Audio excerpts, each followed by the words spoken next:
Hello my loyal companions, welcome back to the channel and to another episode of Rogue Revealed, the series where I take you through everything you need to know about Rogue Company. In today's video we're going to be doing the last of the map guides that are currently out within the game, and we're going to be having a little look at SKYFELL. If you do go on to enjoy or learn something new, make sure you drop a like and subscribe to the channel, but for now, let's get into it.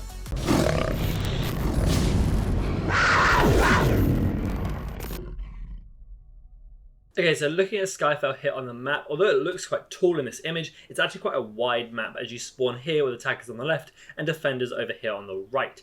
There is a standard 3-lane system where you have one path going on the top side to A, one path on the bottom side to B, and one path straight through this open courtyard area in the middle. This is quite a long map with a lot of rotation time between the different sites, so if you are planning on doing like a bait and switch, it's going to take a while for you to actually get there, and the enemy team are probably going to know where you're going based on which side you don't show at. Mid can also be an area that's fought around quite a lot, and the sites themselves are very contained, very close quarters, and fantastic for utility breach, but we'll go on to all of that as this guide continues. Going on to your main areas of engagement, so it's mostly around the midsection of the map. You have the entire area around mid, which can be contested. I think the more favourable side for attack on this is actually B. And there are a few reasons for this. It's really kind of close quarters, it's inside, so it has a little bit more utility usage and a little bit more of ways to outplay. But A does have itself some areas of engagement, particularly as you start going on the approach to A. There's sort of 2 points that you go through from the attacker side onto the site, and they're both kind of funnels, so good defenders can set up there to stop them. But as I said, B is a bit more popular, so they will spend a bit more time down B and in the mid area. Looking at some points of interest then, we'll start down here in the car showroom. So the reason I want to highlight this room is because it's a room slightly off of the B site, which is a really good place for defenders to actually sit in and attackers to sit once they've planted the bomb. Holding this little area gives you quite a fair bit of control over B site. There's not a lot of cover for them to hide around, and if you have good utility, you can get them out of that cover really easily. By holding this little room, you can watch onto the site, and particularly if you plant the bomb in a way that you can actually see it from that room, it's a really good spot to plant the bomb. There are a few entrances into it though. You got from the B site itself, the zip behind you, which you should be able to hear, and the staircase if there is a heavy flank. But if you're just aware of these and you have people guarding each entrance, you should be fine, and it's a really nice little room to sit and just watch that site from. Now, having a look more central to the map, you have this area here, which is the doors that look onto the B site. Now the reason I want to highlight these is because they're played around quite a lot. There's a little balcony stairwell that goes up onto these doors, and they're played around a lot to give you an angle onto the B site and the approach to B site for defenders to shoot in and for attackers to try and pick off some of the defenders. I think this is a really good place to play around. I think you should almost certainly send one person there if you're attacking B side, just to stop the defender who might go there, because they have a really good angle on you as you approach. You just have to be mindful of this, or smoke it out is the other option, which I think works quite well. But you do need to be really mindful of these. As you try and cross onto B site, you will get shot from these doorways, and you need to have that in mind. This generally is the optimal place for a flanker to be, because they can win that 1v1 and then use that to initiate a flank further round or attack from that side as well. Staying in the centre of the map, then you have this area up here that I thought I'd highlight because it plays around this platform that goes sort of towards the A site. It's an area where an objective can spawn for strikeout, and so it can be played around in that mode, but you can actually get on top of this box here that's right around it and give you a little bit more cover, a little bit more of a height advantage over enemies if you are going through mid and you want to maybe just get a cheeky 1v1. It can be a place to play around, or at least keep in mind that an enemy could be there, so you don't get shot from above, because you won't always notice that angle. And then the last point of interest I wanted to go on is just slightly north of that, going towards A site, and it is actually this approach to A site, and mainly how you can look from there out onto the top platform up here. Now you can look backwards the same way, but I want to highlight this sort of peeker's advantage that you have here looking in this way, and people don't normally expect you to be there. I would definitely recommend when you are crossing through this area, either down here or up above here, you are looking at the cross, looking through these gaps, just to see if anybody's there, because it could be some free pot shots or some free information at least for your team. It's also a really cheeky spot where you can throw some grenades, particularly from the bottom up. You can get some really good grenades up there and disrupt the enemy team quite easily if they are stacking on that area. Let's look at a defensive setup that I would normally suggest for you. And the thing with defending is that you have to be really cautious about rotating. The moment you know where the enemy team is, you have to send everyone you've got over to that location. If you've seen 3 of them and you know one of them, say on B site, but the other 3 are pushing A site, leave that one person. Don't even leave someone there to guard them. You need the advantage of having all 4 people against the enemy breach, so send them all. But in terms of how I would set it up in the initial stages, is I would have some sort of zone control rogue, namely a Vi here is really good in this area, and not have them be afraid to fall back. I would definitely give up this site if need be. just so that Vi can survive, and then you can play a little bit more on retake. But some sort of zone control rogue just to hold those two areas. Vi works well because she can throw poison down here and poison up here and slow them down enough for your team to rotate. But something like an anvil or a trench could work also.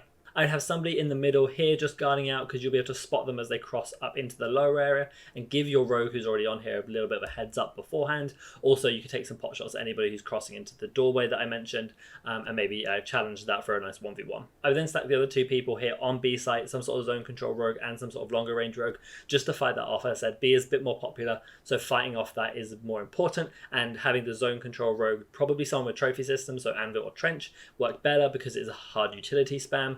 And then some sort of longer range rogue just to support them in some of those longer fights. Going on to the attacking then, if we're going to focus on attacking A, this is the way I would set this up. I would have some sort of flanker go either through mid down into this lower platform or through the upper area through here, and I would basically stack everybody else going onto the top half and breaching in this way. You then create this sort of pincer maneuver, but you have to be careful of the timing, particularly as that flanker. You want to be approaching that site after your team has already started their sort of initial breach. You want to be a surprise. If you're a Lancer, for example, maybe smoke off this site and then run through just so you don't get beamed on the way. But you want to coordinate it that way. You could do a 2-2. 2-2 is fine here. Have two people run through here if you want to sort of coordinate at the exact same time. But it's really up to you. I would certainly recommend this is the sort of playstyle, the sort of pincer maneuver you want to breach A side. Once you have A side, you just plant the bomb really right where my cursor is here, and then you can fall back into this room and watch it really easily. That would be my suggestion.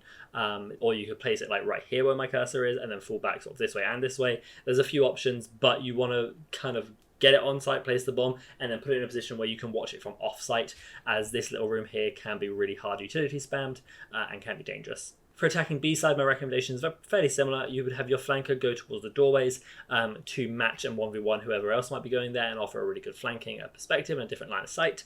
You could stack this 2-2 again, that would be fine. But other than that, I would suggest having the other three people just rushing onto the site. The key on this map, on this side at least, is hard breaching. You want to be getting that bomb down quick. You want to be pushing them out of the position quick, using utility well, and taking pot shots and getting picks as much as possible. I wouldn't slow play B too often, because the longer they get up to reset and rotate over, it's going to be annoying for you. So you want to try and use your advantage of timing to get there as soon as possible. Dima works excellently on this site. I would definitely recommend him.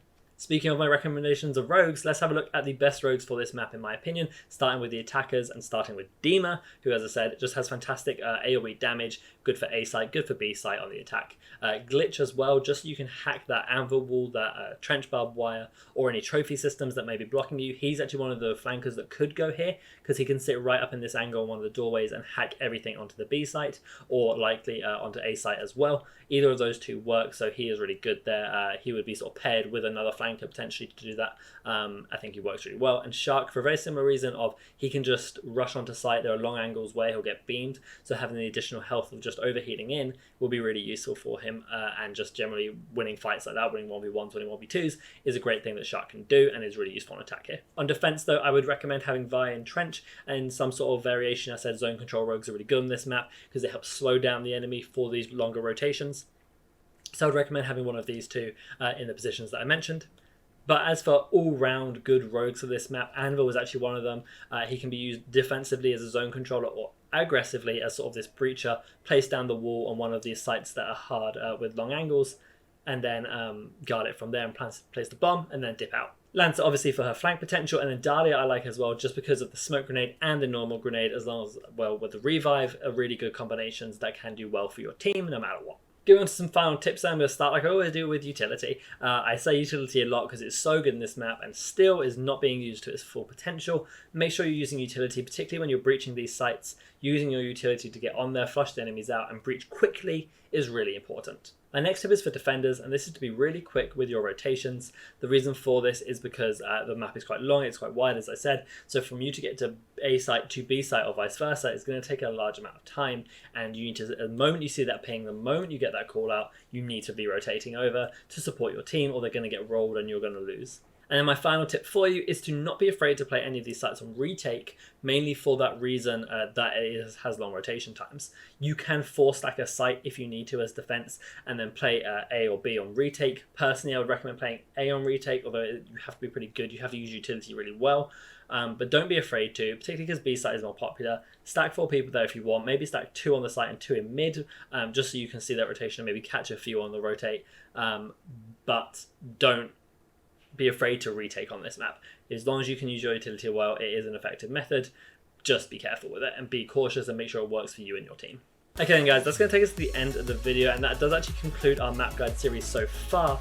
As more maps get added, I will continue to add to this series for you, and I'm thinking of doing full gameplay breakdowns of every map to accompany these, so let me know in the comments if there's something you want to see. If you did enjoy though, make sure you leave a like and subscribe to the channel. You can also come follow me on twitch.tv/RadtharGaming to see live game commentaries, guides, Q&As and tournaments. All those links you're going to need are in the description below, but for now guys, I hope you have a fantastic day, and remember, be loyal, be brave, be relentless, and I'll see you in the next video.